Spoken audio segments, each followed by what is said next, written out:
ನಮಸ್ಕಾರ ಆಹಾರ ಪ್ರಿಯರೇ, ನಾನು ನಿಮ್ಮ ಉಮಾ. ಆನ್ಲೈನ್ ಅಡುಗೆಗೆ ಸ್ವಾಗತ. ಇವತ್ತೊಂದು ಸ್ಪೆಷಲ್ ರೆಸಿಪಿ ಜೊತೆ ನಿಮ್ಮ ಮುಂದೆ ಬಂದಿದ್ದೀನಿ. ಇವತ್ತು ತೋರಿಸ್ತಾ ಇರುವಂಥದ್ದು ಮಶ್ರೂಮ್ ಬಿರಿಯಾನಿನ ಯಾವ ಥರ ಮಾಡೋದು ಅಂತ ಹೇಳಿ ತೋರಿಸ್ಕೊಡ್ತಾ ಇದ್ದೀನಿ. ಹೊರಗಡೆ ಸಿಗುತ್ತಲ್ಲ ಅದಕ್ಕಿಂತ ಅದ್ಭುತವಾದಂಥ ರುಚಿಯಲ್ಲಿ ನಾವು ಮನೆಯಲ್ಲಿನೇ ಮಾಡಿಕೊಂಡು ಸವಿಬಹುದು. ಈ ಒಂದು ಸ್ಪೆಷಲ್ ರೆಸಿಪಿನ ಶುರು ಮಾಡೋಕ್ಕಿಂತ ಮುಂಚೆ ನಮ್ಮ ಚಾನಲ್ನ ಹೊಸದಾಗಿ ನೋಡ್ತಾ ಇದ್ದರೆ ದಯವಿಟ್ಟು ಸಬ್ಸ್ಕ್ರೈಬ್ ಮಾಡೋ ಮೂಲಕ ನನ್ನ ಪ್ರೋತ್ಸಾಹಿಸಿ. ಹಾಗೆ ಪಕ್ಕದಲ್ಲೇ ಕಾಣುವಂಥ ಬೆಲ್ಲೈಕನ್ನ ಕ್ಲಿಕ್ ಮಾಡಿದ್ರೆ ನನ್ನ ಮುಂದಿನ ವಿಡಿಯೋ ನೋಟಿಫಿಕೇಶನ್ ನಿಮಗೆ ಬರುತ್ತೆ. ಯಾರಿಗೆಲ್ಲ ಈ ಒಂದು ರೆಸಿಪಿ ಇಷ್ಟ ನೋಡಿ ಅವರು ಈಗಲೇ ಲೈಕ್ ಮಾಡಿ, ಹಾಗೆ ಇದನ್ನ ಪ್ರಯತ್ನ ಪಟ್ಟು ಇದು ಯಾವ ಥರ ಬಂತು ಅನ್ನೋದನ್ನು ತಪ್ಪದೆ ತಿಳಿಸಿ. ಹಾಗಿದ್ರೆ ಬನ್ನಿ ಇವತ್ತಿನ ಈ ಒಂದು ರೆಸಿಪಿನ ಶುರು ಮಾಡೋಣ. ಮೊದಲಿಗೆ ಮಸಾಲಾನ ತಯಾರು ಮಾಡ್ಕೊಳ್ಳೋಣ. ಇಲ್ಲಿ 1 ಹಿಡಿಯಷ್ಟು ಕೊತ್ತಂಬರಿ ಸೊಪ್ಪನ್ನು ಇಟ್ಕೊಂಡಿದ್ದೀನಿ, ಹಾಗೆ 1 ಹಿಡಿಯಷ್ಟು ಪುದೀನ ಸೊಪ್ಪನ್ನು ಇಟ್ಕೊಂಡಿದ್ದೀನಿ, ಹಾಗೆ 7 ರಿಂದ 8 ಹಸಿಮೆಣಸಿನ್ಕಾಯಿನ ಇಟ್ಕೊಂಡಿದ್ದೀನಿ. ಇದನ್ನೆಲ್ಲ ಜಾರ್ಗೆ ಹಾಕ್ಕೊಂಡು ರುಬ್ಕೊಳ್ಳೋಣ. ನೀವು ಎಷ್ಟು ಜನಕ್ಕೆ ಮಾಡ್ತಾ ಇದ್ದೀರಾ ಅನ್ನೋದನ್ನು ನೋಡಿಕೊಂಡು ಇದನ್ನೆಲ್ಲ ತೊಗೊಳ್ಬೇಕಾಗತ್ತೆ. ಇಲ್ಲಿ ಸ್ವಲ್ಪ ನೀರನ್ನು ಸೇರಿಸ್ಕೊಂಡು ರುಬ್ಕೋಬೇಕಾಗತ್ತೆ.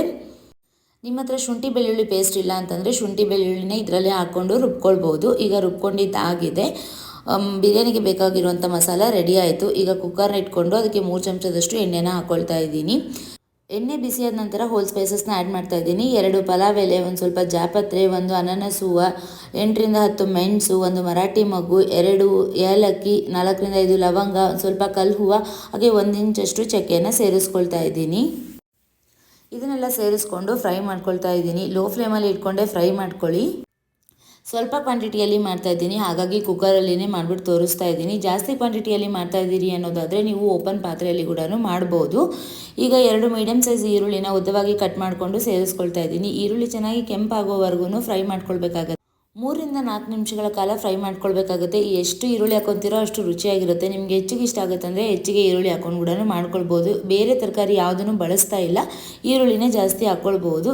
ಈಗ ಇಲ್ಲಿ 1 ಚಮಚದಷ್ಟು ಶುಂಠಿ ಬೆಳ್ಳುಳ್ಳಿ ಪೇಸ್ಟ್ನ ಸೇರಿಸ್ಕೊಳ್ತಾ ಇದ್ದೀನಿ. ನಿಮ್ಮ ಹತ್ರ ಇದ್ದರೆ ಹಾಕ್ಕೊಳ್ಳಿ, ಇಲ್ಲ ಅಂತಂದರೆ ನೀವು ಮಸಾಲನ ರುಬ್ಕೊತಾ ಇರಬೇಕಾದ್ರೆ ಅದರಲ್ಲಿ ಕೂಡ ಸೇರಿಸ್ಕೊಂಡು ರುಬ್ಕೊಳ್ಬೋದು. ಈಗ 2 ಚಮಚದಷ್ಟು ಕಸೂರಿ ಮೆಥಿನ ಸೇರಿಸ್ಕೊಳ್ತಾ ಇದ್ದೀನಿ.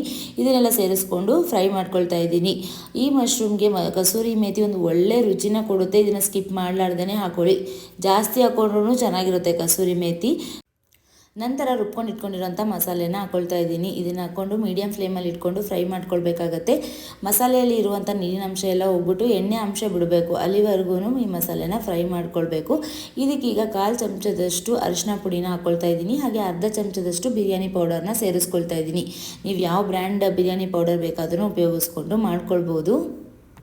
ಸ್ವಲ್ಪ ಬಿರಿಯಾನಿ ಪೌಡರ್ನ ಸೇರಿಸ್ಕೊಂಡು ಮಾಡ್ಕೊಳ್ಬೇಕಾಗತ್ತೆ. ಜಾಸ್ತಿ ಹಾಕ್ಕೊಂಡ್ರೆ ಅದೊಂದು ಫ್ಲೇವರ್ ಚೆನ್ನಾಗಿ ಅನಿಸೋದಿಲ್ಲ. ಹಾಗಾಗಿ ಮಶ್ರೂಮ್ ಒಂದೇ ಹೊರಗಡೆಯಿಂದ ತಂದ್ಕೊಳ್ಬೇಕು. ಇನ್ನು ಉಳುಕಿರೋದೆಲ್ಲ ಮನೇಲಿ ಇರೋ ಪದಾರ್ಥಗಳಿಂದನೇ ನಾವು ತುಂಬ ಸುಲಭವಾಗಿ ಈ ಒಂದು ಬಿರಿಯಾನಿನ ಮಾಡ್ಕೊಳ್ಬೋದು. ಈಗ ಇದಕ್ಕೆ 1 ಕಪ್ಪಷ್ಟು ಮೊಸರನ್ನ ಸೇರಿಸ್ಕೊಳ್ತಾ ಇದ್ದೀನಿ. ನಿಮಗೇನಾದರೂ ಮೊಸರು ಇಷ್ಟ ಆಗಲ್ಲ, ಅದರ ಫ್ಲೇವರ್ ಇಷ್ಟ ಆಗಲ್ಲ ಅಂತಂದರೆ ಇದ್ರ ಬದಲಾಗಿ ನೀವು 2 ಟೊಮೆಟೊನ ಸೇರಿಸ್ಕೊಂಡು ಕೂಡ ಮಾಡ್ಕೊಳ್ಬೋದು. ಆದರೆ ಮೊಸರು ಹಾಕಿ ಮಾಡ್ಕೊಳ್ಳೋದ್ರಿಂದ ಹೆಚ್ಚು ರುಚಿ. ಮೊಸರನ್ನ ಸೇರಿಸ್ತಾ ಇರಬೇಕಾದ್ರೆ ಲೋ ಫ್ಲೇಮಲ್ಲಿ ಇಟ್ಟು ಮೊಸರನ್ನ ಸೇರಿಸ್ಕೊಳ್ಳಿ. ಈಗ ಇದು ನೋಡಿ ಕುದೀತಾ ಇದೆ. ಈಗ ಇದನ್ನು ಒಂದ್ಸತಿ ಚಮಚದಿಂದ ಕೈ ಆಡ್ಕೊಳ್ತೀನಿ. ನಂತರ ಯಾವ ಗ್ಲಾಸ್ನ ಅಳತೆಯಲ್ಲಿ ಅಕ್ಕಿನ ತೊಗೊಂಡಿದ್ದೆ ನೋಡಿ ಅದೇ ಗ್ಲಾಸ್ನ ಅಳತೆಯಲ್ಲಿ 2 ಗ್ಲಾಸ್ನಷ್ಟು ನೀರನ್ನು ಸೇರಿಸ್ಕೊಳ್ತಾ ಇದ್ದೀನಿ. ಇಲ್ಲಿ 1:2 ರೇಷಿಯೋದಲ್ಲಿ ನೀರನ್ನು ಸೇರಿಸ್ಕೊಳ್ಬೇಕಾಗತ್ತೆ. ನಂತರ ರುಚಿಗೆ ತಕ್ಕಷ್ಟು ಉಪ್ಪನ್ನು ಹಾಕ್ಕೊಳ್ತಾ ಇದ್ದೀನಿ. ಹಾಗೆ 200 ಗ್ರಾಮಷ್ಟು ಬಟನ್ ಮಶ್ರೂಮ್ನ ಕಟ್ ಮಾಡಿ ಇಟ್ಕೊಂಡಿದ್ದೆ, ಅದನ್ನು ಸೇರಿಸ್ಕೊಳ್ತಾ ಇದ್ದೀನಿ. ಮಶ್ರೂಮ್ನ ಮುಂಚೆನೇ ಕ್ಲೀನ್ ಮಾಡಿ ಇಟ್ಕೊಂಡಿದ್ದೆ, ಇದನ್ನು ಕ್ಲೀನ್ ಮಾಡಿಕೊಂಡೇ ಸೇರಿಸ್ಕೊಳ್ಳಿ. ಈಗ ಇದನ್ನೆಲ್ಲ ಚೆನ್ನಾಗಿ ಕಲಿಸ್ಬಿಟ್ಟು ಕುದಿಯೋದಕ್ಕೆ ಬಿಡೋಣ. ಇದು ಚೆನ್ನಾಗಿ ಕುದಿಬೇಕು, ಆಮೇಲೆ ನಾವು ಅಕ್ಕಿನ ಸೇರಿಸ್ಕೊಳ್ಬೇಕಾಗತ್ತೆ. ಮಶ್ರೂಮ್ ಬಿರಿಯಾನಿಯಲ್ಲಿ ಜಾಸ್ತಿ ಮಶ್ರೂಮ್ ಇದ್ರೇ ಚೆನ್ನಾಗಿರುತ್ತೆ. ನಿಮ್ಗೆ ಏನೋ ಸ್ವಲ್ಪ ಬೇಕು ಅಂತಂದರೆ ಕೂಡ ಸೇರಿಸ್ಕೊಳ್ಬೋದು. ಈಗ ಅಕ್ಕಿನ ತೊಳೆದು ಇಟ್ಕೊಂಡಿದ್ದೆ, ನಾನೇನು ನೆನೆಸ್ಕೊಂಡಿಲ್ಲ, ಏನೂ ಮಾಡಿಲ್ಲ, ಡೈರೆಕ್ಟಾಗಿ ತೊಳೆದ್ಬಿಟ್ಟೆ ಕುಕ್ಕರ್ಗೆ ಹಾಕ್ಕೊಳ್ತಾ ಇದ್ದೀನಿ.